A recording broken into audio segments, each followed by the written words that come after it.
I'm Harvey Micel. Appreciate everyone kind of dialing in this evening. Let me give you a little background on myself. I'm a two-time kidney transplant recipient. I started my journey, I have polycystic kidney disease, often referred to as PKD. It's a genetic condition. I'm the first in my family. Many families have, or many, most of the people in their family have it. If anyone has PKD, raise your hand on there. I'm kind of curious if we do. PKD makes up about 7–8% of the people on the waiting list, so it's fairly common kidney ailment for people. So I found out about my condition, and then 20 years later, I had my transplant, and that's not so unusual for people with PKD. I volunteered for my local National Kidney Foundation, the Department of Motor Vehicles, trying to get people, educating them to register to be organ and tissue donors. And when my nephrologist told me it's time, I started to look for an organization that can help me understand living donation. Because I was concerned, how do you ask someone to donate? And I think that's one of the concerns that many people have in the process. So what I started to do is go to the hospitals. I was interviewing, so to speak, with 3 hospitals and trying to find out more about living donation, but I wasn't having much success at the hospital. So I did a lot of work on my own. I was very fortunate that my wife was compatible, and she donated to me. That was 2007. She was in the hospital 1 day. I was in the hospital 2 days. We both recovered really quite well. But I realized from that point in time that I learned a lot. I spoke with a lot of people in need, and I saw that they were kind of not getting the information they need, and that's when I started the nonprofit. We're 501c3. I do workshops nationally. I do these webcasts 2 or 3 times a year. I do them for organizations also. I'm invited to speak about living donation to many groups nationally, and this has really become my passion and my interest in helping people. So the information that you'll get here today, I hope, will be helpful. But please, if you have questions, we can set up a time to talk if there are some specific issues that aren't coming up. I do encourage you to ask questions during the webcast. You can also, we'll leave some time at the end, but I like it when people are able to ask when it's on topic, top of mind, and that usually develops into other questions that people have when we start talking about it. So please do that. You don't have to write down what's on the slides that show up, because I will give you a link that'll provide you with a copy of this presentation and a lot of material that we will be discussing along the way. So kind of let's get started, and hopefully we'll have a good about an hour or so together. You may have questioned, why do I call this having your donor find you? Well, over the years, what I've spoken to hundreds of people who need a kidney transplant, probably thousands by now, and many people who have donated. And what I've found, especially from the people who have donated, when I ask them, how did the person ask you? They respond in a way, no one asked me to donate. I heard about so-and-so's need, and I asked for more questions. I wanted to learn more. I said, how do I get evaluated? So the whole idea of literally asking someone to donate doesn't happen very often, and you shouldn't even think of it that way. You really want to think of it as just telling your story. We'll get into storytelling a little later, but that is a comfortable thing to do. We tell stories all the time. It's really a big part of our lives. So don't think of it as having to ask somebody to donate. If you tell your story and you're effective in telling your story, it's going to be very obvious what you're looking for and what your need is.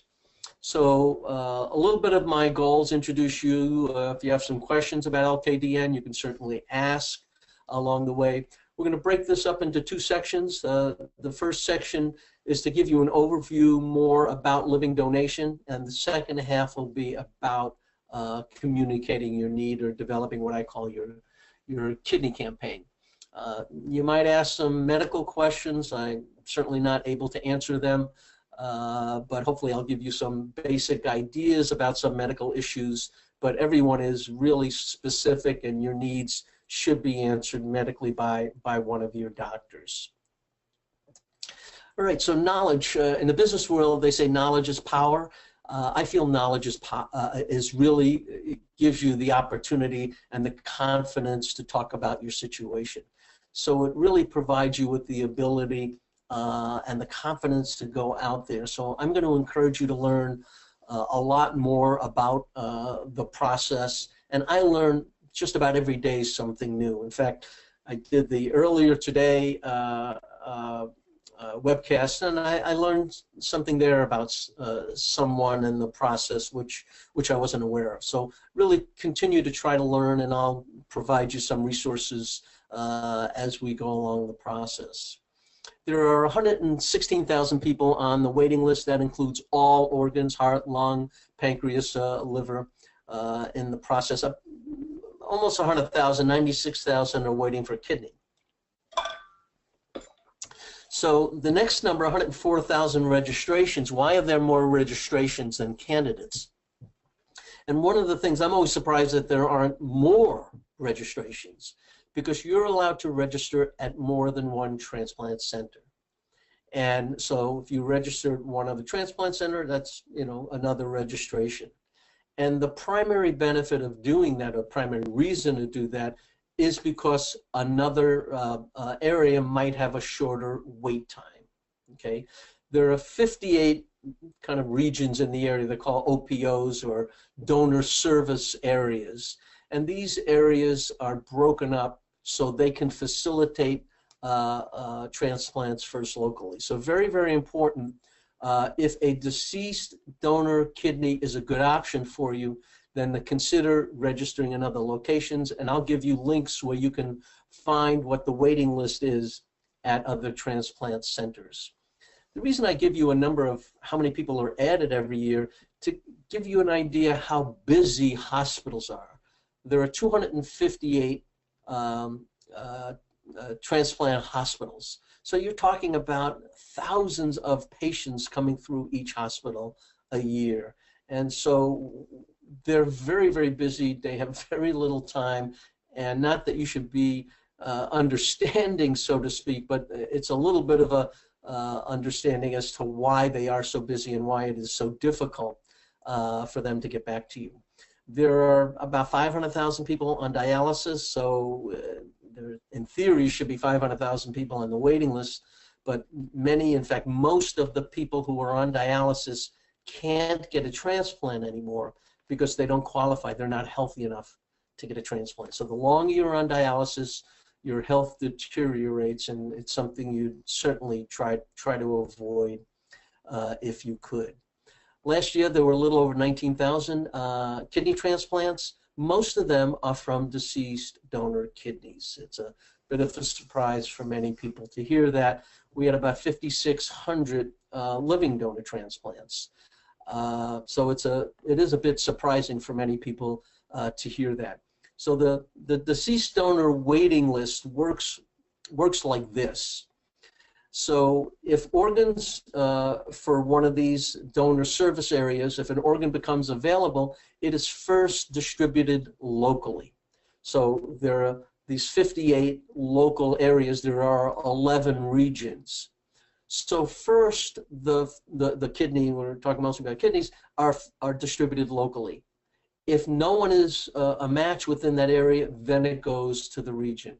Not many organs go to the region. Most go locally because there's such a big demand. And that's the primary reason why you want to register in different areas if a deceased donor organ is a good option for you. So over the last 12 years, 8 of the last 12 years, there have been more deceased kidney transplants. In fact, they've really gone up each in the last 4 years. They've set a record. It's a little deceiving because most of those numbers, the increase, are a result of drug overdoses. They do use those organs. They are seeing good results on that, but when you kind of drill down to it, it's not like society is is becoming more altruistic and saying they want to donate their organs. It's that these organs are coming from a different source than they were in terms of numbers 10 years ago. You know, that's certainly a good thing. More available for the reason is not a good thing. The opposite side is happening with living donation. There have been fewer living kidney transplants in 8 of the last 12 years. And there isn't a good reason for it, or one good reason for it. In 2004, we had 6,600. So that's 1,000 more kidney transplants. And that's obviously a significant number. So it is very important for you to get the word out in terms of opportunity to find your donor. So here's some of the reasons I think, and it's not only my thoughts, it's a consensus. If you were to speak to transplant professionals and discuss this or mention these, they will more than likely agree with you. There is a significant lack of living donor education. In fact, there isn't. You know, the UNOS, which facilitates all of the organ donations, and all of the groups that have been set up, they only talk about deceased donation. You know, Donate Life Month, just all about deceased donation. And there are political and financial reasons for that. The financial is that's where they get their money from. My organization started a volunteer program a couple of years ago. I call it the Fraternal Education Initiative. What I've done is I've trained people nationally to make presentations locally to their fraternal and religious groups, Rotary, Kiwanis, etc. You can look at it. I left you, or you have a link to the information there. There's also a link on our website to it. If that is something of interest, we can talk about it further. But one of the reasons I think is lack of education. I've started this is a little bit of a beta test program. I'm working with a living kidney donor who wants to help with educating the public about living donation, and we're starting to test using different signs on cars and different outlets for it. If you're familiar with it, I do a monthly newsletter. We might talk about this in the November newsletter. So lack of education, also increased scrutiny and for recipients and donors. And the scrutiny is that hospital centers are more cautious about who they accept as a candidate, whether it be a recipient or a donor. And that's a good thing. You know, some people say that 10 years ago, someone they may have accepted to donate, they might not accept that person today. And so there are more people that are turned down. And that's one of the challenges looking for a living donor. You might have people turned down. They're told they're not suitable because they have a health condition. And that leads to number 3, health of Americans.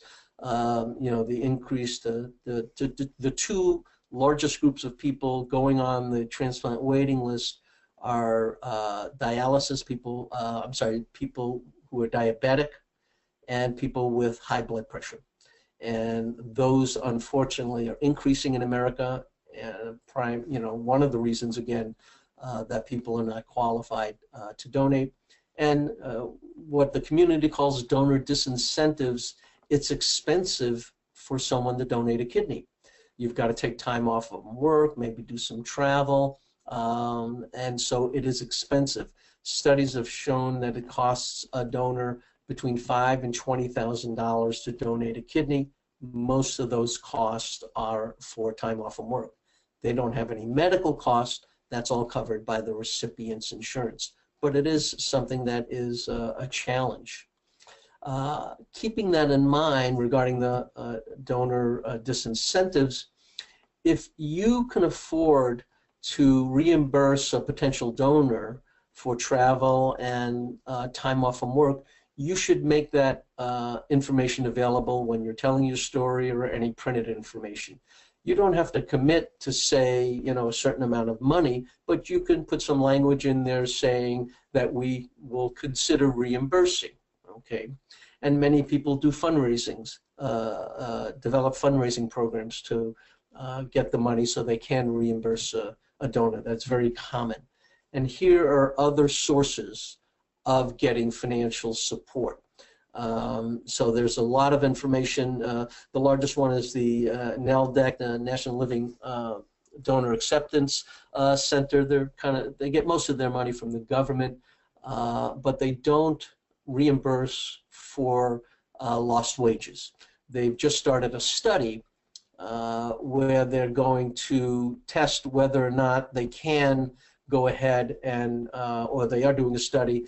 I think they have a few $100,000. They're going to distribute that to people for lost wages, and they're going to see if the government will continue to pursue that. So there are different opportunities to get some financial support.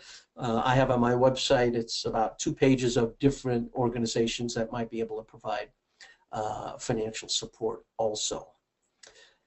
There was a big change in the waiting list, the kidney transplant waiting list at the end of 2014. They call it the kidney allocation system. And these changes, there were many, many changes that were made. I'll provide you with links where you can read about all the changes. I'm just going to go over really 2 of the major ones that occurred. And the major one was to change what got you to the top of the list. Before these changes, if you were a 69-year-old and you were, at the top of the list, or your wait time got you there, and an organ became available from a 27-year-old, you would get that organ. Now it's not likely that a 69-year-old will get that organ because of these changes. They're giving a higher priority to people age 35 and younger, and they're giving a less of a priority to people 50 and older, and also less of a priority on the waiting list.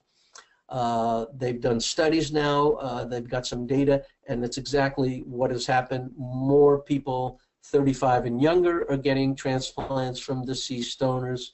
Fewer people 50 and over are getting transplants from deceased donors.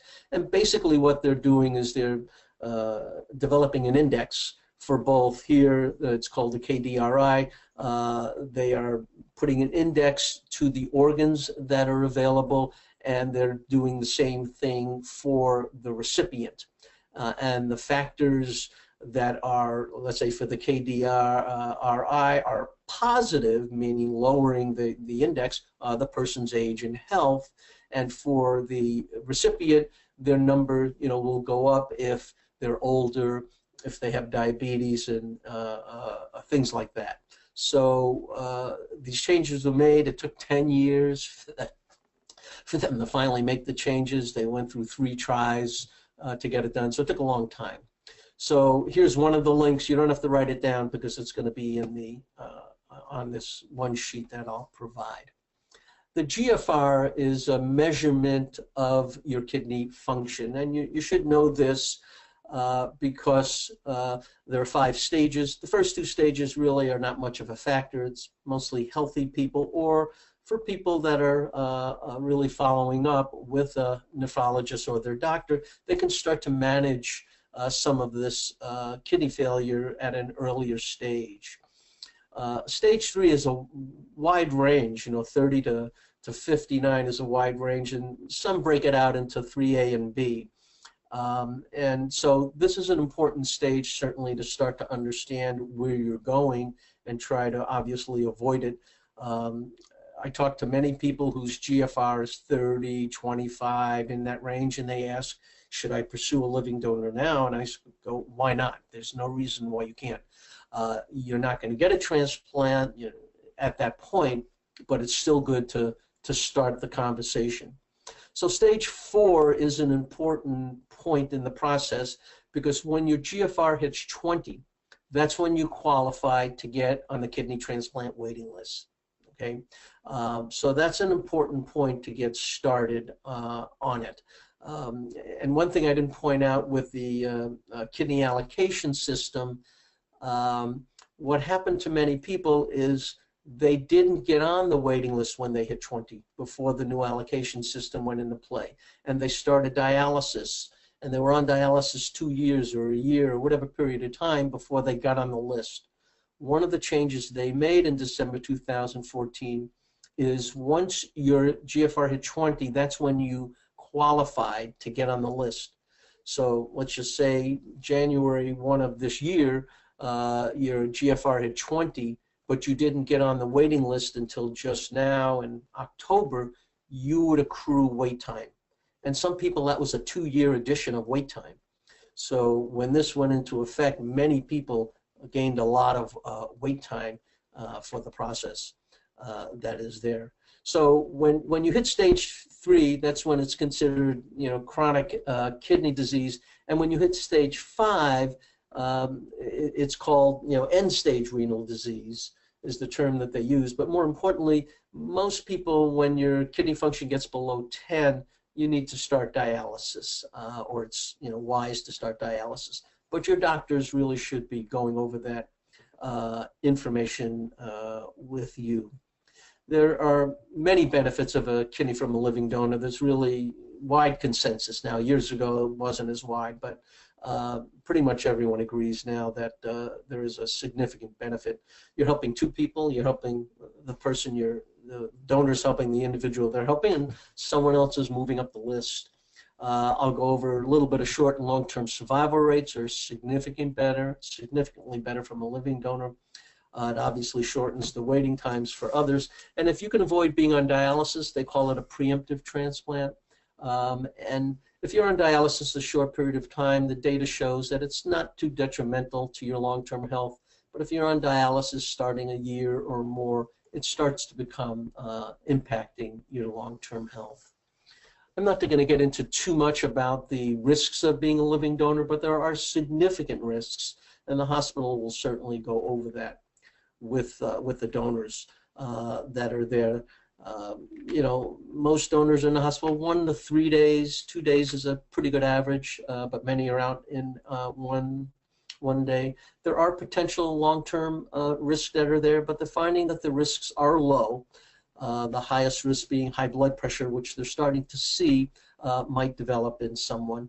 One of the things also about life insurance is there are some life insurance companies that consider getting a transplant a pre-existing condition, and they might charge more. I've also heard many people donors getting life insurance after they donated and they didn't have any issues. My wife is one of those people, but it is different, but it's just something to be aware of. Before the Affordable Care Act came into play, health insurance companies were able to say you had a pre-existing condition for a donor, but that's no longer the case. But who knows what is happening right now. But they can't say that currently that you have a pre-existing condition because you were a living kidney donor. I go over just a few of the evaluation questions that are asked, both donors and recipients. It's really more to remind you to ask them, what's the whole process about, and try to get it up front instead of piecemeal, because you might be able to condense it. There are some age requirements that transplant centers have, but it's really not the age of the donor, it's really their health. I've spoken to many people in their 70s who have been kidney donors. And ask questions. How long does it take? What are the evaluation? Many people have an out-of-town person that wants to get evaluated. Try to find out what that process is. And literally ask them, what could I do to speed up the process?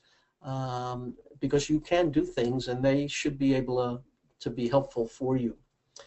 Just a quick thing on blood type. I talk a little bit more about blood type later on. But blood type O is the universal donor. They can donate to any blood type that's there, and blood type A, B is the universal recipient. Okay, so those are the two extremes on each side.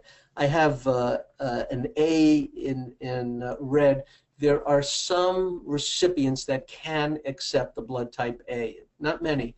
But it is possible. So if you're in that situation, if you're a blood type A and you have an O donor, if you're an O recipient and you have an A donor, you might want to ask the hospital about that.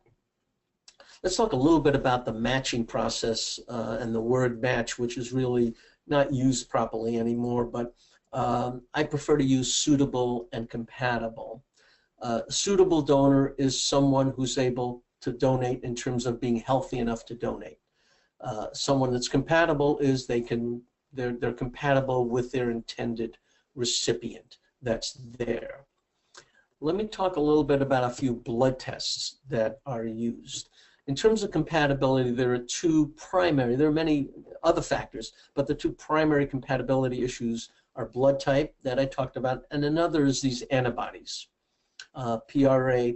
PRA is a blood test done on the recipient, and it's done very early in the process. So if you're on the waiting list and you don't know what your PRA is, just ask your coordinator and he or she will tell you what it is. So PRA is a measurement from 0 to 100. It's measuring these antibodies in your blood. You prefer having 0, okay? The higher the number, the harder it is to find a compatible donor. So let's just say you have a PRA of 40. That means that 40% of the population will not be able to donate to you, okay? That you have these antibodies that will reject their kidney. I've helped people in their 90s. I helped one person, she had 100 PRA. So there are things I'll talk about that can help people that have a high PRA. And if you do have a high PRA, I can provide you with more information, or we can talk about it at some other time. The cross-match blood test is done right before the transplant. Cross-matches are likely done earlier too, but they will do a final cross-match. And the cross-match, basically you mix the donor and the recipient's blood. You're looking for a negative cross-match. If it's positive, that means you'll reject their kidney and you won't be able to get a transplant from that individual. So what the term match, or where the term match came from, it's from these 6 antigens that we have that needed to match in the past. The reason it's not as important now is because of the immunosuppressant drugs we take. It doesn't make matching as much of a factor as it was in the past. For example, my wife was a 1 out of 6 match for me. Now, if the difference between a 5 out of 6 and a 6 out of 6 match, that's significant, and that's what we'll talk about a little bit here. So here, what they've done in this study is they have grouped together the donors that matched 0 to 5, because there wasn't a statistical significant difference between a 0 and a 1 or a 2. And these are the point in time, they call it the half-life. It's the point in time, it's like an average. It's when half of the kidneys are no longer working, but half of the kidneys are working. And for a deceased donor kidney, that's about 10.5 years for a 0 to a 5 antigen. For a perfect match, you see a significant difference there. And the same thing happens when you're looking at living kidney transplants.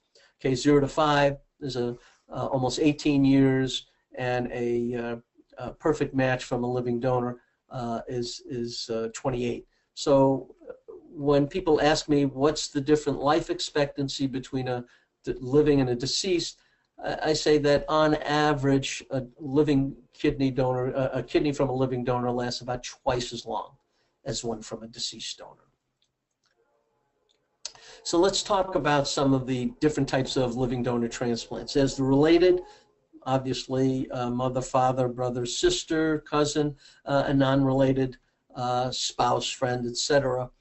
10 years ago, over 75% of the living kidney transplants were related. Now it's in the mid-50% range because, again, the drugs have really changed.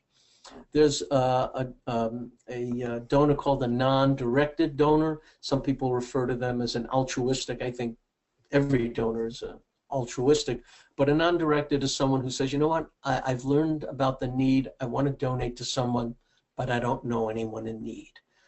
So that would be someone they'll donate to that's not directed. Now let's get into paired exchanges, kidney paired donations, swaps, and this is when you have an incompatible donor. And so here's a couple of examples I'll use. Donor 1 wants to donate to recipient 1, not compatible. Same thing with donor 2, they're not compatible. So what they do is a simple swap donor 1 to recipient 2 and donor 2 to recipient 1. I'm using 2 pair here, could be 3 pair, 4 pair, 5 pair, could be all the way up to 10, 12, 15 pair, or even more. So that's a plain kidney paired donation. So let's talk about a domino paired exchange, or they call it a closed exchange. And what happens here is we're starting out in the same way, but donor 2 is incompatible with either recipient. And this is where one of the situations where a non-directed donor plays a significant role in the situation. So enter a non-directed donor, and if we have another donor, we add another recipient, and very quickly we start the paired exchange. I'm using 3 pair here. Again, it could be 4, 5, 6. Believe it or not, they've done a 50 pair exchange over many months and many transplant centers. One of the interesting thing about the domino paired exchange is that recipient 3 comes from the waiting list. And this is called a closed chain because they're closing it, and I'll describe an open chain in a minute. They call it a domino, kind of a cute name. I've tried to find out who coined it, haven't. But one donor, the non-directed donor, is the domino and makes all the others fall into place. And here's just the power, one photo of how how many people are benefiting from one non-directed donor. So now we go with an ongoing or an open or a chain paired exchange. It's very similar to the domino that we described, except there isn't a third recipient here. So since there isn't a third recipient, we have an extra donor. Donor 2 was not used in this grouping. So donor 2, they also call it, that person, a bridge donor. They will start another chain and play the role of a non-directed donor. That chain may have 4 people, may have 2 people, may have 6 people. Okay, it can vary, and it can go on and on. One iteration I know of went 13 times. It kept moving until it's broken by somebody. So one non-directed donor on average saves 5 lives.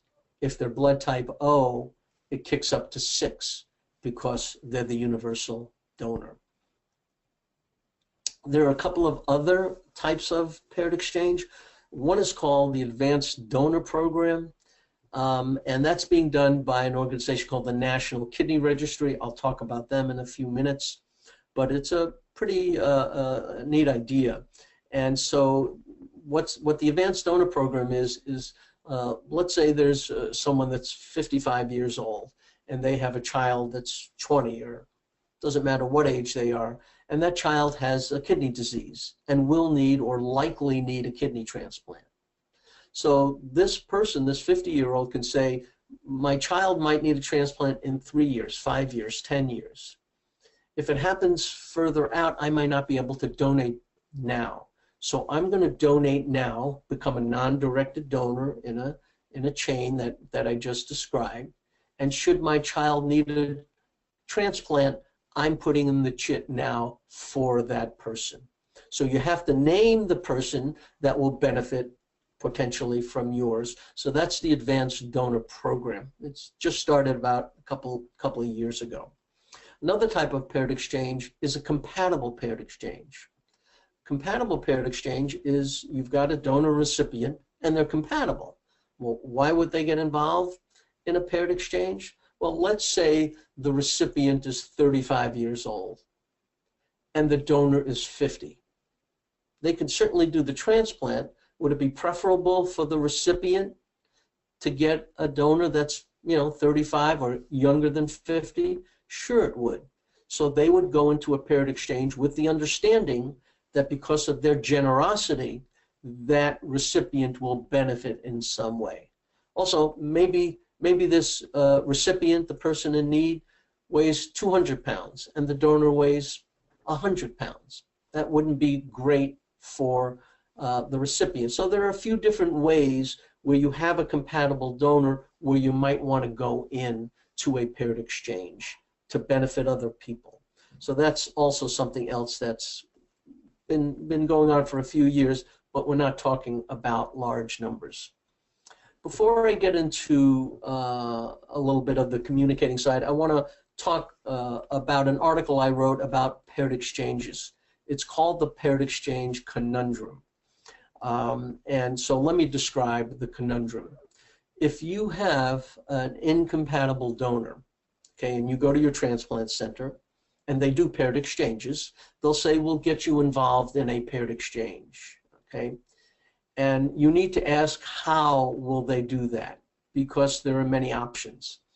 A paired exchange is basically a numbers game. If you're in a pool of 20 other incompatible pairs, the likelihood of getting paired up is different if you were in a pool of 150 incompatible donors. So you want to be in a pool, in the largest pool possible. So if your transplant center says, we'll put you in our pool, you could ask how many are in there. They may not share that with you. So it's a bit awkward if you have this conversation with them, but you need to understand that if you have an incompatible donor, you may need to take other action. So an example of some of the challenge is, let's say you're in a decent sized city and there are 2 or 3 other transplant hospitals in the area, and one of the other transplant hospitals may have the perfect other incompatible pair for you. They typically don't talk to each other. I'm in Chicago. We have 6 transplant hospitals. They don't talk to each other. So you may need to do a little more work if you have an incompatible donor. Now, there are 3 organizations, I'm going to call them co-ops. They're not technically co-ops, but they work like a co-op. So these 3 organizations, they're not a transplant hospital. They basically have a computer. And each of these organizations goes to transplant centers, and they say, give us your incompatible pairs. We will put them in our computer, and we have a larger pool, and we'll pair them up. So some transplant centers are a member of 1, 2, or 3 of these organizations, and you want to know this. In the information I give you, you'll get a list of the 3 organizations. One is called the National Kidney Registry, and they're doing more than any of the other programs. So if you have an incompatible donor, I will suggest that you try to get listed with one of their affiliates, and then go after the other 2, because they're not as active enough, as much I should say, okay? And you'll get information where you can click on and see which transplant centers are affiliated with which one of these 3 organizations. And it goes one step further with this, and I know it's complicated. So if you, let's say you're at hospital A and you have an incompatible donor, and you find out that your hospital is affiliated with, let's say, the National Kidney Registry. You can then ask them, do they share all of their pairs with the National Kidney Registry? Just because they're affiliated doesn't mean that they will put you in that program. So you have to make sure that you are put into one of these programs to maximize your chances. I have no financial arrangement with any of these organizations. I'm just trying to give you the best way for you to get paired up if you have an incompatible donor. If you want to talk about it further, you'll read this article. If it's not clear, you can certainly give me a call and we can discuss it further. So storytelling. We tell stories all the time. It's really the nature of us as individuals. And you need to get your story told as often as you can to as wide a group as you can. And you need to practice that story. You need to get it down so it's meaningful for you and meaningful for the people that you're going to talk to. And you want to keep it short. Here's my story. You're not going to read it. People post on our Facebook page something like this, and I get back to them and say, with your approval, I will remove it so you can put on a shorter one so people will read it. Same thing with when you're talking to someone, you need to get your story down quickly. And the same thing if you put together a video. When I look and see videos, if there's a 3-minute video, maybe I'll look at it, maybe. If it's a minute and a half, it's got a much better shot of me looking at it. And so try to keep that in mind in everything you do, print, talking about it, videos, anything. I wish I can tell you, why some stories go viral. I can't. I don't know what the secret is. I don't think anybody really does. But you want to make a video. I think it's important to get there, because who knows who will pick it up. It also makes you human. There's somebody behind that story. There's a face that's there. And I encourage people, not only in a video, but in their story, to talk about what the future holds, why you want this transplant, the things you want to do, the family, the children, the grandchildren, whatever is close to your heart, because it will create a little bit of a sense of urgency to people who are watching it. Let me see, I just want to check to see if there were any other, no other, sorry. Why does that happen? All right. And remember, you're not asking someone to donate, okay? You are telling your story. Don't think of it as asking anybody to donate. I know it's an intimidating thought for me, so kind of just think of it as that. And you likely have a personal experience in your life that is similar to this, and that is a loss of a job or looking for a job. Okay, either way. But you need to first understand the reality of your situation and develop a plan. And that's what you need to do even in looking for a transplant. When you're looking for a job, you're researching options. You're doing some of that research right now in terms of learning some of the things that are out there, and learn about those options, okay? When you're looking for a job, you might learn about an industry that you want to go after. And your resume is your story, and the same way I encourage you to write out your story. Not in resume style, okay, just in text, in prose, but it's important for two reasons. One is because you start saying these things in your mind. They become a little easier to say to others. And also, I'm going to encourage you to send it to journalists, to send to organizations, to religious groups, with the hope that somebody will go out there and write a story about you. When you're looking for a job, it's all about networking, and it's the same here.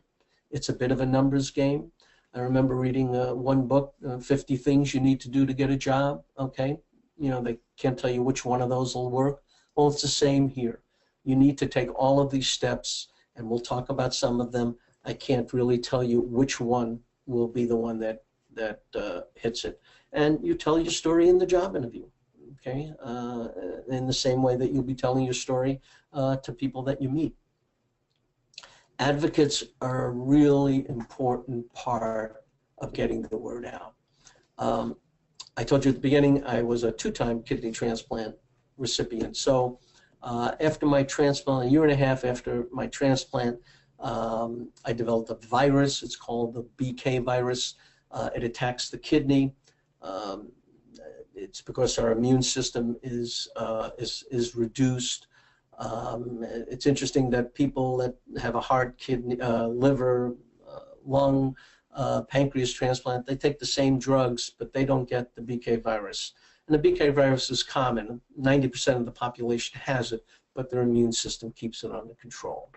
So it attacks the kidney and hurts the function of the kidney.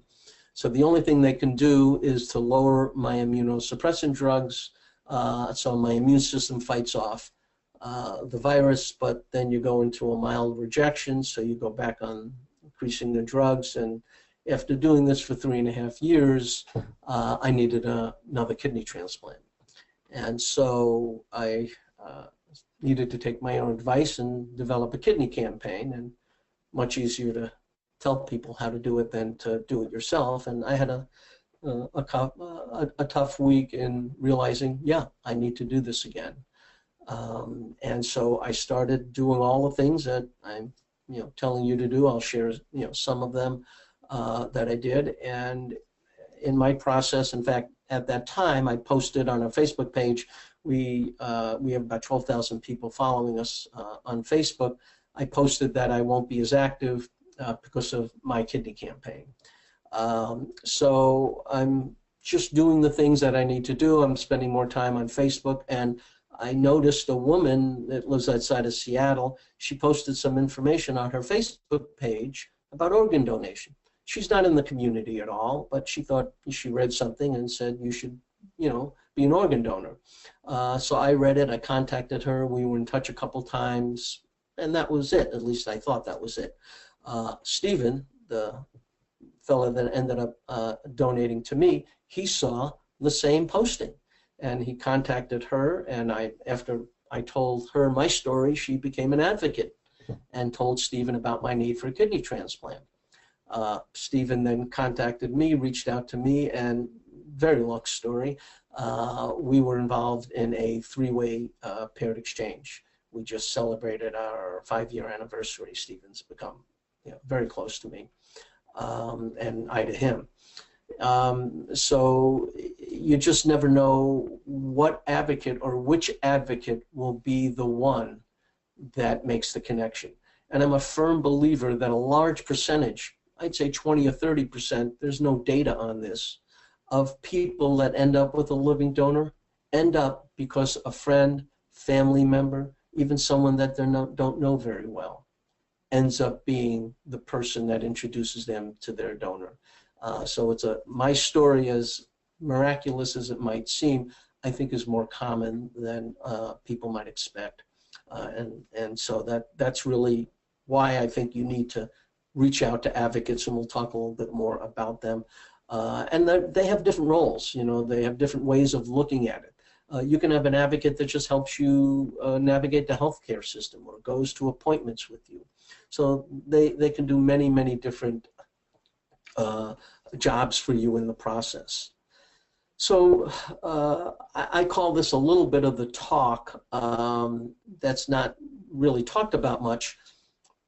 One of the best advocates on your behalf will be someone who tried to donate but is not suitable, not healthy enough. They have some health condition. They can then go out and start telling people, I wanted to donate to Joe, but I can't. I have a medical condition. It becomes very moving when you have an advocate like that that is out there pursuing on your behalf, educating people about it. And so it's important for you to have people out there, all kinds of people, that can help get the word out on your behalf. And I think that's really important. And also you need to have the talk with your family members and friends that are helping you as to, some people may be thinking, why aren't they offering to be a donor at this time? So it's just something to be aware of, or a conversation to have. So how do you share his story? How do you become visible? How do you get the word out? Obvious friends and family members that are there, but you really want to focus, because what I've found is that what is a very successful opportunity is getting others to write about you. Let it be a local TV, radio station, and they're always looking for human interest stories. And I promise you, you are a good human interest story. Anyone in need of a kidney transplant, don't want to be in dialysis, has a family, is on dialysis, the impact it's having on you, it will be something, if you present it properly, that you can get a story written about you. Schools have newsletters, religious groups have newsletters, organizations you might be a member of, book clubs, there's really no limit to them. Reunions are a great place to meet people that know you or knew you. That's there. I'll show you some business cards, or putting together flyers to use, and I'll also talk about different kinds of signs, billboard, lawn, car signs, etc.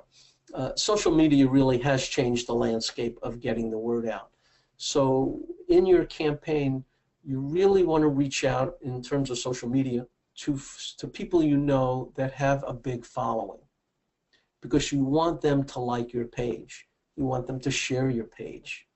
Someone that has 200, 300, 400 followers, you want them to like your page, because all of the people following them will then see it. So it becomes very, very powerful. I like the story about a king who was taught how to play chess, and this story has many iterations to it. But he was thrilled about learning the game of chess, and this teacher taught him, and he became a chess master. And what can I give you in return for teaching me? And the chess master said, oh, just 1 grain of rice, and double it for each square on the chessboard. And the king said, well, that is simple. Well, if you start to do the math, by the time you're halfway through the chessboard, it's more rice than a foot high, filling the whole country of India. That's the power of liking and sharing with Facebook and using Twitter. So it really, really increases your opportunity of getting people to know about your situation. I talked earlier about writing a story. There's another link here. I have all these attachments that you can use, sample letters that I've used in my campaign and other people have used and shared with me. You can use on our Facebook page. I post articles, at least a few a week about people or interesting stories about organ donation. If you want to look at stories, there are dozens a day, and I don't mean that just to throw the number out. It's amazing how many stories there are. You can go to Google Alerts if you need a Gmail account to set up. If you don't have a Gmail account, you can just set one up. You don't need to use it. And you put in keywords: organ donation, living donation. I put in PKD, I put in the BK virus because I'm interested in learning more about that. Anything you put in there, and you'll start to get notices every day about these articles. They really are wonderful. And you should share some of these. Share them with the people that you know, and keep them up to date on your situation, because it's like advertising in the advertising world. They say people need to see an ad 6, 8, 10, 12 times before it really is recognized and they might consider buying or using the product. And it's the same thing about you. You can get something out there more often to people. Make it more likely that they'll take some action one time when they see it. And you meet new people every day, and they say, hey, Jill, how are you? There you go. You're ready to tell your story. And that's why you hear of Starbucks baristas or cab drivers or grocery store cashiers end up donating a kidney. Just think how many people they see a day. How much time do they have to see a person? Well, they know about that person's need because they were told about it in that split second of time. So using, talk about Facebook and Twitter blogs, you can use certainly as many as you're familiar with. There's one thing about using this Craigslist, and there's an organization called Matching Donors. Matching Donors is basically Match.com. You pay a fee to put your story out there, and some people look at it, and they have facilitated transplants. Matching Donors has, and so is Craigslist. I know many people that found their donor that way. But you need to be aware of meeting people like that, or any stranger from any situation that you didn't know them before. You want to be able to make sure that you get them to the transplant center as soon as possible. If after a week or whatever period of time they're still communicating with you and they didn't contact the transplant center, that should raise a red flag. Centers are getting more comfortable when someone brings in a donor that they didn't know beforehand. So you have to do a little more work in making sure that you are making them comfortable. But it's a changing world out there. So when I do my workshops, this would be the point in time where we would break out and practice, okay, and practice our elevator speech. You bumped into somebody, or as it says here, you're at a party at a friend's house, and you see someone you haven't spoken to for a while, and you're pretty sure they don't know you're in need of a kidney transplant. What would you say? Okay, so I'll put myself back in a situation before my first transplant, and someone comes up to me and says, "Hey, Harv, how are you?" And you got to be ready, because that moment sometimes is fleeting, and it's gone. You know, at the end of the day, there are sometimes, I'm sure you've experienced, I have, gee, I bumped into Jim, I wanted to tell him about this new book I read, I forgot to tell him, because it wasn't top of mind. So it needs to be top of mind. Excuse me. So they say, "Harv, how are you?" "Well, I'm not sure you know, but I've had a kidney condition for a long time. It's genetic. It's called polycystic kidney disease. Cysts grow on your kidney or on my kidney. And over the years, these cysts have grown, and my kidney function is declined significantly, and I need a kidney transplant." And I'm talking to people because I'm looking for someone, a living donor, because the wait list is 5 to 10 years for a deceased donor, and a kidney from a living donor lasts about twice as long as one from a deceased donor. So that was 20, 30 seconds. You need to practice it. Obviously not the first time I've said it. It's not the first time I've done this webcast, but the first few times I did it, the sweat was pouring down my brow, and I was very, very nervous. And you need to overcome that. So practicing it with family members or friends would be a good opportunity for yourself. And get creative. There is no limitation. The only limitation I have in terms of what you can do to get the word out is ethical and personal. Okay? So the ethical is pretty easy to understand. The personal, maybe not as easy. So here's my business card, and I'll give you a link where you can, look at some of these templates that are there. So this was the front of the business card, that's the back, and I'll give you a second to read it.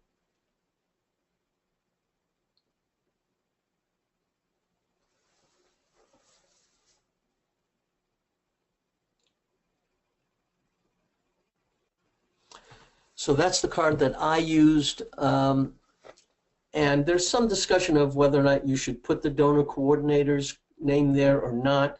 I feel it's important to put both, my contact info and the other, because someone may not want to contact you. They're not sure they want to donate, and they don't want to disappoint you if they're not able to be a donor. So it's important, I think, to put the name of the donor coordinator there. And the only downside of that, some centers say, "I'm getting too many people calling. You've got to stop this." It's a nice problem to have, but it's still potentially an issue that's there. Car signs have become very popular.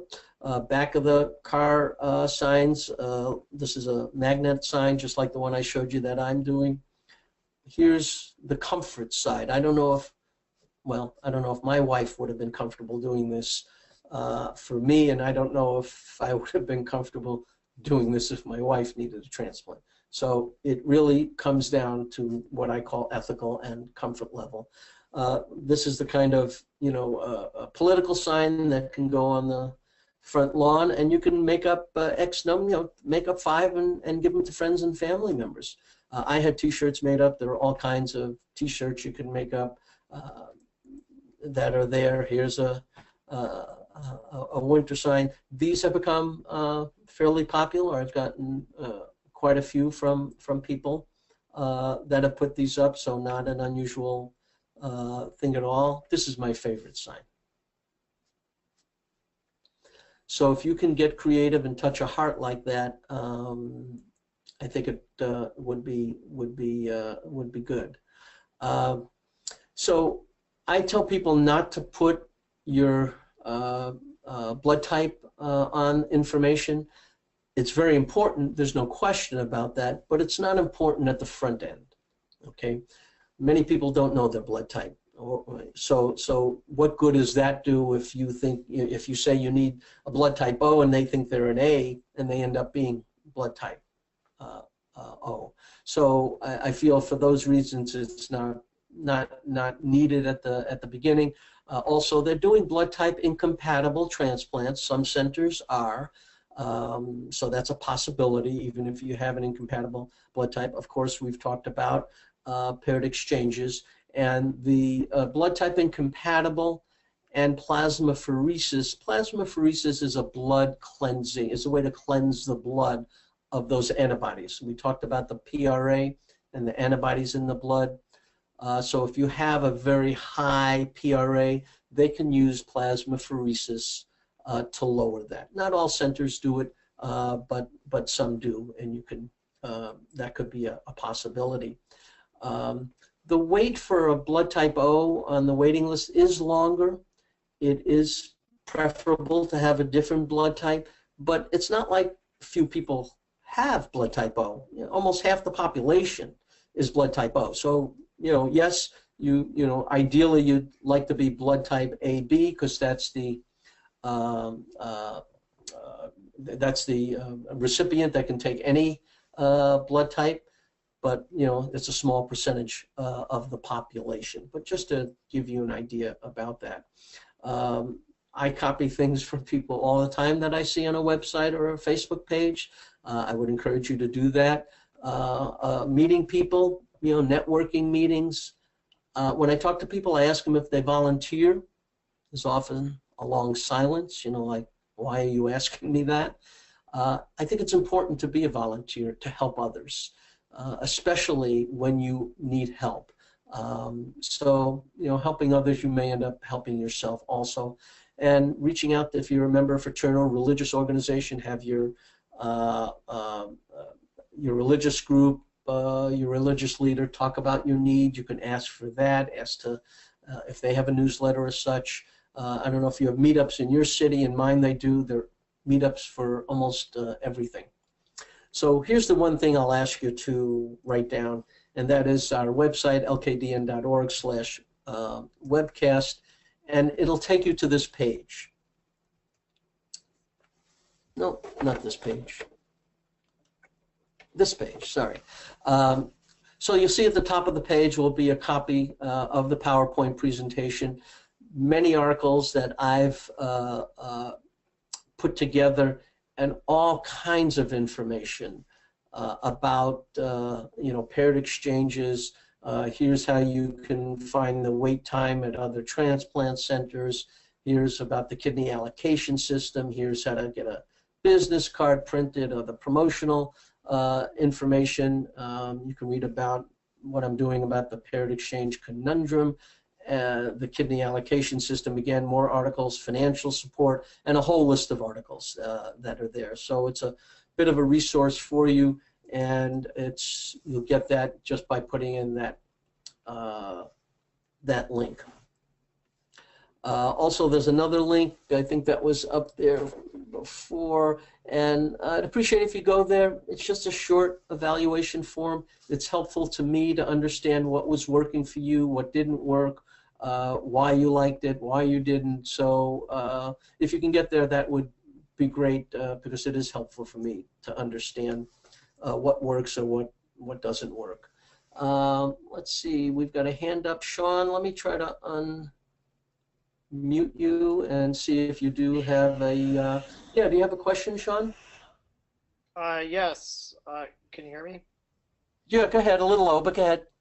I was just going to say I can't see the new slides or images you were talking about, but I can go to the website to look at them. You can't see these slides?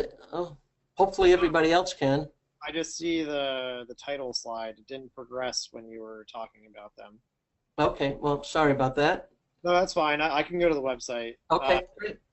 And then I actually had another question as well. Does blood RH impact eligibility similar to how it does with blood donation, or does that not matter? Say that again. I'm sorry, I missed it. Does blood RH have an impact on eligibility? No, there's not. Plus and minus is not a factor for a transplant. Okay, so it's just the letter. Thank you. Sure. Okay, I do have a newsletter. You'll see links to the newsletter, and I have something called Tuesdays With. It's a takeoff on Tuesdays with Maury, the book.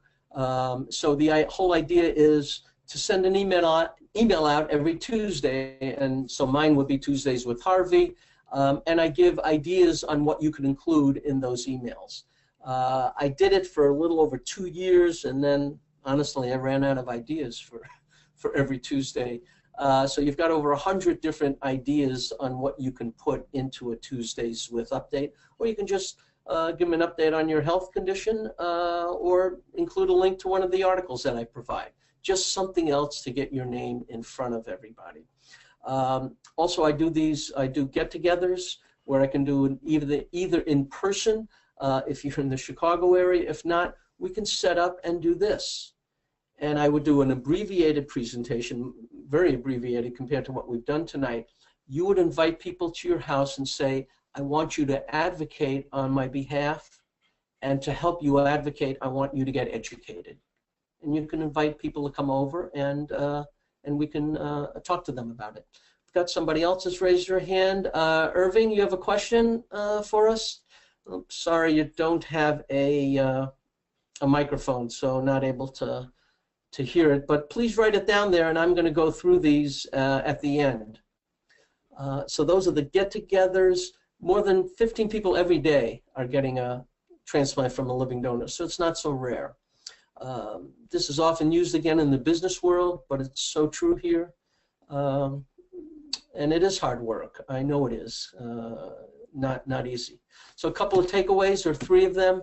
Tell your story. It's all about your story to get exposure. Learn as much as you can about living donation, and your network, your advocates, friends and family members can really help. Please keep me up to date on your progress, and let me know what I can do to help you. Send me an email, and let's go through some of the questions that are there. Does blood type show on? We covered that. Sorry you weren't seeing that information that was there. Okay.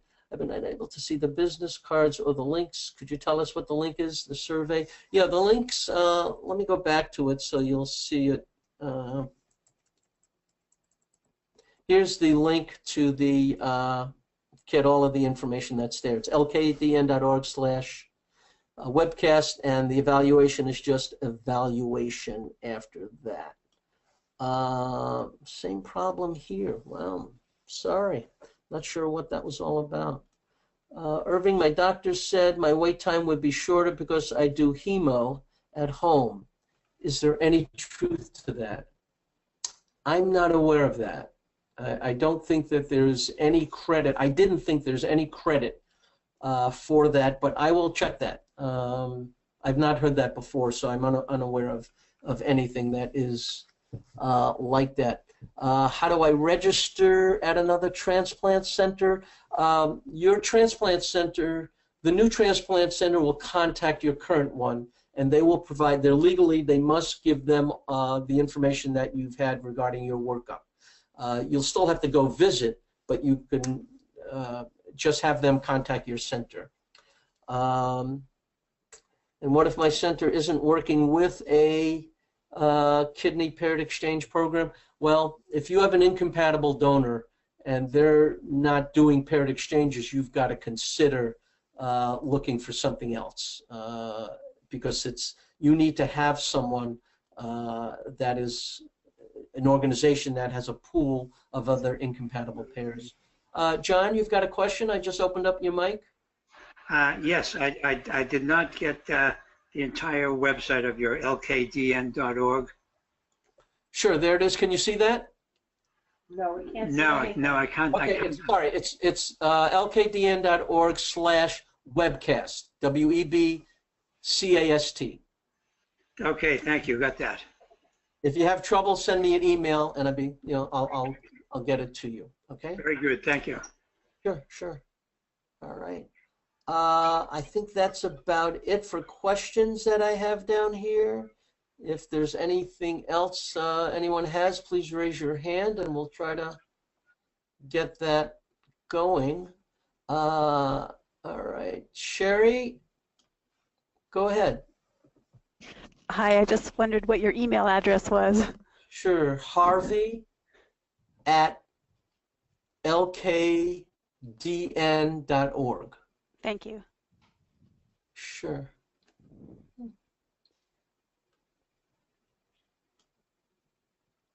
All right, anyone else?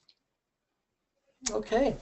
Well, thank you very much. Again, if you have some questions, feel free to reach out to me. I'd be glad to help you any way that I can. And please keep me up to date on your progress, or email me with any questions that you have.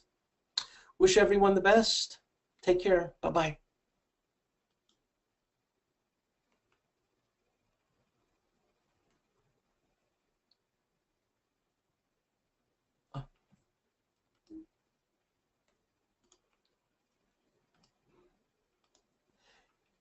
Eugene, I just noticed your hand up, but you don't have a mic either, so please email me the question that you have. And I don't see you asking one there. Okay, So sorry. are you Oh, ready? you do have one. Go ahead. Yeah, go ahead, Eugene. Yeah, I just have a question. I was wondering, like, if I were to put like a flyer up in like local supermarkets, like how much information do you put on the flyer? You keep it brief. There are examples. If you go to that link, you'll see examples of flyers. Okay, very good. That are there, but you keep it brief. It needs to fit on a an 8.5 by 11 sheet of paper or smaller even, Right. and it needs to be at a pretty big font so people can read. I'm going to guess a 14 or 16 font, something like that, so people can read it. Okay, thank you.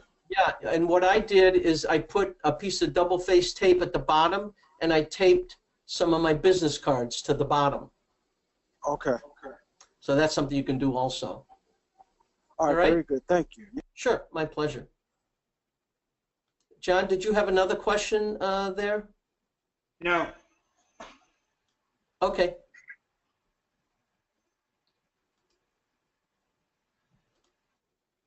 All right, thanks again, everyone.